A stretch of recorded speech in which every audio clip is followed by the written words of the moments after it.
Ok, la fin de One Piece approche et le dossier de plusieurs personnages pourront bientôt être fermé. Mais avant ça, bien évidemment, je te présente les meilleurs investissements à faire avant la fin de OP sous forme de tier list. Après, on classera tout ça proprement. Et je rappelle que c'est juste pour le plaisir. Alors, si tu aimes ce genre de contenu, n'hésite pas à t'abonner. Et sur ce, si je te disais Katakuri, King ou Marco, il y a moyen qu'ils fassent un truc avant la fin de l'histoire, en mode guerre finale, on aide les héros, mais leur utilité scénaristique est plus ou moins terminée. C'est Marco lui-même qui le dit, mais bon, Katakuri, vu son statut de l'anti-vilain, pourquoi pas un C pour lui. Les fans de Katakuri, vous n'êtes pas complètement foutus. King, quant à lui, pour lui, c'est finito. Merci pour le travail. Grâce à toi, les Séraphins ne nous semblent pas complètement random. Mais tant que tu continueras à traîner avec Queen, tes fans ne mangeront pas. Vous allez rester affamés. Donc, pour King, je lui donne un D. Marco, il a assez souffert et Oda semble avoir un plan pour lui. Du coup, est-ce qu'un jour, il nous montrera un sérieux pouvoir offensif? Je pense qu'Oda n'a pas fini de jouer avec son fruit du démon. Alors, pour lui, ce serait plus autour d'un B. Shiryu et Beckman, pour moi, c'est A, tout simplement. Il n'y a pas moyen que Shiryu soit décevant. Pour moi, c'est impossible. Quand il fera galérer Zoro par n'importe quel moyen, ne venez pas me dire que je ne vous avais pas prévenu. Avec Shiryu, faut juste pas lâcher des dingueries, genre il est plus fort qu'Aokiji, ok? Parce que sinon, vous allez finir avec des huissiers dans votre salon. Mais Beckman, pour lui, il a la taxe de l'équipage du roux. Et on sait comment Oda fonctionne. Je sens que c'est un peu son golden child. Mais après, pour Beckman, il y a aussi le fait que, voilà, les commandants sont... L'équipage est plus équilibré que ton équipage Yonko habituel. Donc, c'est normal de penser que, normalement, c'est aussi le cas pour des commandants. Ils devraient être normalement un peu plus près du niveau de leur capitaine. En tout cas, moi, Beckman, je l'ai en haute estime. Et comme je dit plus tôt, on sait comment Oda fonctionne. Oda va hyper Zoro et Rayleigh pour que Luffy et Roger paraissent encore mieux. Je sens que c'est dans le Golden Child. Pour Beckman, c'est pareil. Mon capitaine a porté le chapeau de paille. C'est impossible qu'il soit une merde. Un mauvais bras droit va en fait jeter une mauvaise lumière sur Shanks et moi je crois que c'est impossible. Donc, qu'en est-il du train du Gorosei? Eh bien, écoutez, Nosjoro d'abord, force est de le reconnaître, ce gars-là est différent, ok? Là, il est juste différent, je veux dire, qui peut chier sur lui, vraiment? Eh bien, personne. On comprend pourquoi c'est le seul avec une tenue différente, surtout qu'il possède le Kitetsu premier du nom, le Shodai. Bah oui, investir en Nosjoro, c'est un W. Par contre, si on investit en eux, en tant que groupe, c'est un peu plus compliqué. Tu vois, avec Saturn qui, en fait, a montré des pouvoirs incroyables, ok? On aime juste se foutre de sa gueule parce qu'il pue l'incompétence. Mais quant aux trois autres, c'est à suivre. Alors franchement, la plus grande autorité du monde, c'est pas un mauvais investissement. Moi, je classe ça dans le très rentable, je dirais un A. Imu, par contre, même si lui, je suis convaincu qu'il va manger, ok? Ses fans, en tout cas, vont manger. Qui pense le contraire? Franchement, qui pense le contraire? Peut-être une petite portion pense que Barbe Noire va l'humilier. Écoute, Imu, je vais lui donner un beau A.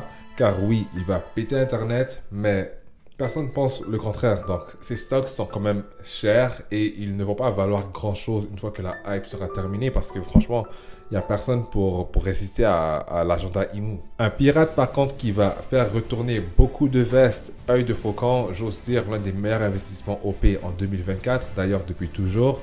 Si ce n'est le meilleur, il faudrait être complètement fou pour ne pas croire en un personnage qu'on n'a jamais vu blessé, égratigné en PLS, et ce depuis le début du manga. Donc le plus fort épéiste au monde, en nom et en actualité, qui sert de personnage tremplin pour Zoro, en plus d'avoir la plus forte lame, une rivalité avec Shanks le Roux, le Golden Child, et un HDO qui sera probablement le meilleur du verse, d'accord? Probablement. S, 100%, ces stocks ne sont pas très chers, surtout, tu vois, ils sont super cheap, car personne ne les veut. Alors, comme je le disais dans le live, vu de l'extérieur, le train Mihawk a l'air un petit peu sale, ok? À cause des présumés anti-feet et tout. Mais à l'intérieur, même si on n'a pas la meilleure bouffe, ok, on est serein parce qu'on sait que les rails du train sont solides et vont nous apporter tranquillement à la terre promise. Quoique, avec un autre membre de la Cross Guild, pour Crocodile, bon, son impact, je pense qu'il sera plus au niveau des pièces du puzzle qu'il pourra déplacer. Mais question force, moi je vous le dis que c'est une future victime de Sanji. Franchement. qu'il risque d'avoir un combat aussi développé que celui de Lucci face à Zoro. Mais pour moi, il vaut un B. Il sera beaucoup plus fort que plusieurs veulent le penser, hein, probablement plus fort que Queen. Mais voilà, c'est ça. Crocodile, B. Le capitaine Baggy, par exemple, lui, il est en ligne droite pour la Terre Promise également. Depuis le début de l'histoire, ses fans mangent énormément. Personnage préféré d'Oda. Et le seul pirate, ou l'un des seuls qui a compris ce que c'était d'être un pirate, tu vois, un vrai chasseur de trésors. Ton One Piece, tu le mérites, Baggy. Moi, je lui donne un S. Par contre, en contraste avec eux, on a le train des amiraux qu'on va devoir analyser un par un parce que leur rail en tant que groupe, un peu tumultueuse. Le train Aramaki, lui, ses rails vous mènent droit à la falaise. Le train d'Aramaki, franchement, ils vont droit vers la falaise. C'est moi qui vous le dis. Parce que oui, ok, je suis pas bête. Il reste très fort. Question puissance, ils vont s'en prendre plus d'un. Mais j'ai vraiment l'impression qu'Oda va juste mal le traiter. C'est un peu le Big Mom des amiraux. Tu vois, le souffre-douleur pour l'effet gag. Et ultimement, une victime de Sanji qui a la réputation de ne pas avoir la meilleure aura autour de ses adversaires. Donc, franchement, Aramaki, question puissance, inquiétez-vous pas. Mais au niveau du traitement et de l'aura, moi, je pense que le train, il va nulle part. Parce que c'est pas juste une question de puissance, hein. Cette histoire d'investissement, c'est aussi qu'est-ce que le personnage projette en tant qu'aura et qu'est-ce qu'il projettera dans le futur. Est-ce qu'il va savoir gagner le respect de la plupart de la fanbase? Pour Aramaki, je ne pense pas qu'il mettra beaucoup de personnes d'accord. Je lui donne un B. Kizaru s'entraîne dans sa cabine à lui, il n'y a pas la meilleure bouffe. Ok, franchement, il souffre avec elle, mais c'est face à Nika. Et écoutez les fans de Kizaru, la bouffe de votre cabine date de Marineford là, ok? Il va falloir dire les termes, ça commence à s'expirer. D'accord? Sabaody, il se battait contre Eli, voilà, il était cool. Mais la bouffe, ça fait un bail qu'on n'a pas bien mangé avec Kizaru, tu vois? Après avoir gagné un certain débat inutile. Mais à part ça, on veut voir plus. Et vous avez vu ma vidéo, d'accord? Oui, en ce moment, les stocks de Kizaru sont très cheap. Moi, je pense que c'est là qu'il faut avoir foi, d'accord? Il faut continuer à avoir foi. Achetez-les tant que vous pouvez et faites confiance à Oda. Kizaru, je lui donne un A. Parce que justement, il n'a pas l'air trop en ce moment. Et c'est pour ça que ce sera encore plus satisfaisant pour les gens qui vont continuer à croire en lui. Kuzan, lui, c'est un A facile. Vous avez oublié qu'il s'est battu 10 jours avec Akainu? En fait, non, ils adorent nous le rappeler, mais c'est pas une honte pour Akainu, en fait, c'est un honneur pour Kuzan. Parce que clairement, c'est le MVP de l'équipage de Teach, ok?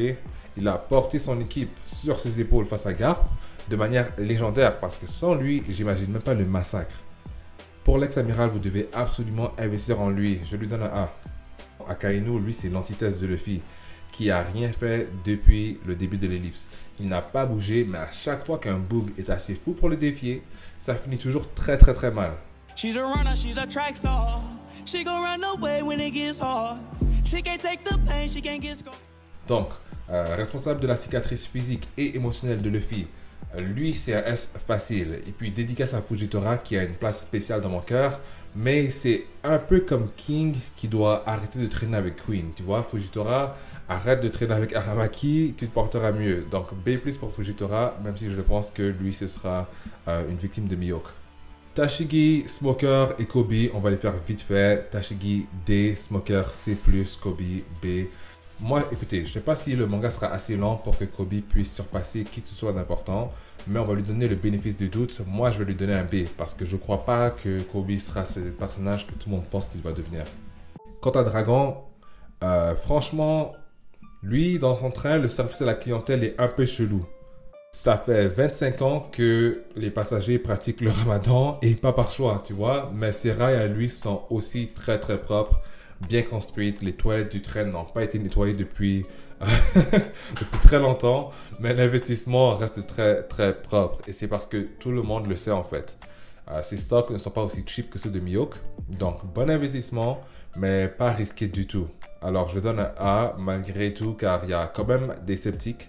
Quant au Karasu, les Morlaix, il y a moyen de créer un agenda, mais on va pas se faire chier. Et Sabo, quant à lui, c'est un peu plus compliqué car t'es plus là pour faire de l'ombre à Luffy. Tu vois, l'ère de je suis le grand frère de Luffy est révolue. Donc en ce moment, peut-être une rencontre avec Akainu dans le futur, qui sait, un éveil. Je vais lui donner un A quand même. Son surnom, l'empereur des flammes, c'est quand même quelque chose. Après, il y a cette nouvelle vague des pro Garling, les chevaliers divins, encore d'autres personnes qui veulent faire de l'ombre aux amiraux. Écoutez, les chevaliers divins, il y en aura 2, 3, voire 4 grands max qui vaudront quelque chose. Et encore là, je suis gentil, ok? Investissez à vos risques et périls. Moi, je ne serai pas responsable de la crise financière de 2025 pour les chevaliers divins.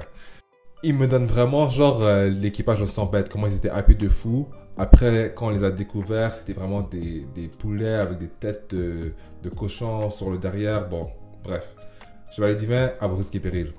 Pour les supernovas, je parlais de ce qu'on n'a pas totalement exploré. Tu vois, Bonnie, on la découvre à l'instant. U-Rouge et potentiellement Kid et Lo sont, bon voilà, techniquement des personnages secondaires récurrents. Kid, il est juste mort. Pour moi, je veux plus le voir. Je plaisante. Kid, eh ben, moi je pense qu'il va revenir et pour son propre bien, j'espère qu'il pourra rencontrer Scooper et apprendre un peu à utiliser son HDR+, même si l'HDR de base, car en ce moment, il est super fort, mais il veut toujours jouer dans la cour des gens qui le surclassent, mais d'une manière, je sais pas ce qui se passe avec Kid, moi je vais lui donner assez. Lo, par exemple, s'il revient, moi je sais que lui, il va revenir. Le fan préféré de ces dames, son rôle dans l'histoire, de par son fruit, le garantit des scènes masterclass à chaque fois, que ce soit en sauvant la vie de Luffy ou en épousant Robin. Petit agenda personnel à moi. Écoutez, ce mec-là, vous ne perdrez jamais rien à croire en son potentiel. Moi, je lui donne un B facile. Quant à Ou Rouge, je pense que son fruit du démon est très très bon. Et évidemment, moi j'aime bien le narratif. On ne l'a pas gardé pour la fin. Tu vois, on ne l'a pas gardé pour rien. Voilà, il y a peut-être moyen qu'il fasse une dinguerie. Là, nul ne peut savoir si il sera un allié ou un ennemi. Moi, j'espère un ennemi pour avoir un peu de diversité. Tu vois, Zoro le chasseur de Supernova pourrait très bien le terminer. Sinon, je vois pas pourquoi on pourrait pas nourrir un peu Jinbei, tu vois. Alors voilà, Rouge, je vais lui donner un B, mais il y a vraiment moyen qu'il surprenne. Boa, Weevil, Doflamingo, les corsaires les plus populaires en termes de rapport de force. Pour Doffy, c'est comme Crocodile, tu vois. Attendez-vous peut-être à un petit power creep qui ne sera pas réellement un power creep vu que Dressrosa, il y a beaucoup trop d'éléments qui ont affecté sa performance. Et puis s'il revient, c'est potentiellement une victime de l'eau ou de Sanji. Je vais lui donner un B car voilà, il a aussi des infos pertinentes à nous donner. Hancock, c'est un peu le personnage féminin qui, tu vois, sur qui miser. Moi, je veux dire, Yamato, oui, mais Boa, il y en a peu qui croient en elle. C'est un peu comme Mihawk. Donc, A, facile. Quant à Weevil, moi, je souffle. Franchement, moi, je m'en bats les reins je m'en bats les reins de Weevil. J'en ai rien à carrer de lui. Et je respecte les supporters, franchement. Mais pour lui, c'est plus. On va être gentil. Et avant qu'on passe au Yonko, dédicace au roi Isabello. Écoutez, les gars, faites-moi confiance, ok? Plus personne ne parle de lui. Mais pendant la guerre finale, quand vous allez comprendre que l'ampleur de son King Punch, bien placé là, moi j'ai carrément envie de lancer une théorie que c'est lui qui va détruire Red Line. Voilà. Ou plutôt un truc de, toi, un arme antique, peu importe. La dinguerie qu'est le King Punch, à vous de savoir de quel côté de l'histoire vous voulez être, ok? Je ne vais pas trop vous forcer là-dessus. Alors, Roi Isabello, investissement S. Et puis, Jean-Bart, est-ce qu'on en parle? Franchement, Jean-Bart, vous n'êtes pas prêt pour lui, donc ce sera pour une autre fois. Alors, les Yonko, finalement. Barbe Noire, lui, c'est un S facile. Moi, je trouve que les gens sont complètement fous de le sous-estimer. Je veux dire, le mec ne dort pas la nuit. Ok, déjà là, c'est plié. Mais vu qu'on continue à s'acharner sur sa manière de faire le pirate et non le guerrier comme Kaido, ses stocks ne sont pas aussi chers qu'ils devraient l'être. Alors, c'est clairement un S. Quant à Shanks, on n'est pas sûr de son destin, mais il a probablement le train le plus propre de l'œuvre. Tu vois, la nourriture, c'est de la haute cuisine. Le service à la clientèle, impeccable. Ses fans mangent tranquillement, correctement. Je veux dire, il faut vraiment avoir de sérieux défis dans la tête pour parler contre lui. Mais quel destin Oda va-t-il lui donner? Ça, c'est la question. Du coup, tout le monde croit en lui.